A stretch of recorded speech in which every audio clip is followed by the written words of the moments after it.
నికీషా పటేల్. ఈ హీరోయిన్ కి తెలుగులో పెద్దగా ఛాన్సులు రాలేదు. పవర్ స్టార్ పవన్ కళ్యాణ్ కొమరంపులిలో నటించింది. ఈ సినిమా డిజాస్టర్ కావడంతో ఈ భామ అడ్రస్ లేదు. తర్వాత ఇక్కడ ఛాన్సుల కోసం చూసినా రాకపోవడంతో తమిళ్, కన్నడలోకి వెళ్ళి అక్కడ 1-2 సినిమాలు చేసుకుంటుంది.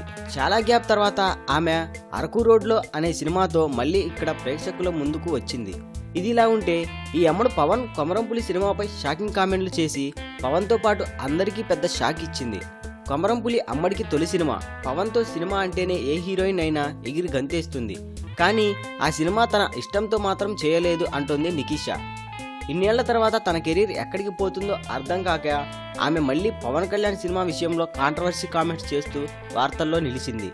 అసలు తెలుగులో తనకు సినిమా చేయడం ఆసక్తి లేదని, బాలీవుడ్ చిత్రంతో ఎంట్రీ ఇద్దామని అనుకున్నానని దర్శకుడు ఎస్జే సూర్య బలవంతం చేయడంతోనే పవన్తో సినిమా చేశారని ఆమె చెప్పింది.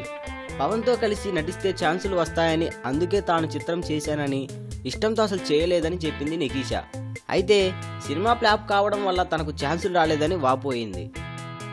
ఈ వీడియోపై మీ విలువైన కామెంట్స్ ని మాతో షేర్ చేసుకోండి. అండ్ ఇంకో విషయం, సబ్స్క్రైబ్ చేయడం మర్చిపోకండి.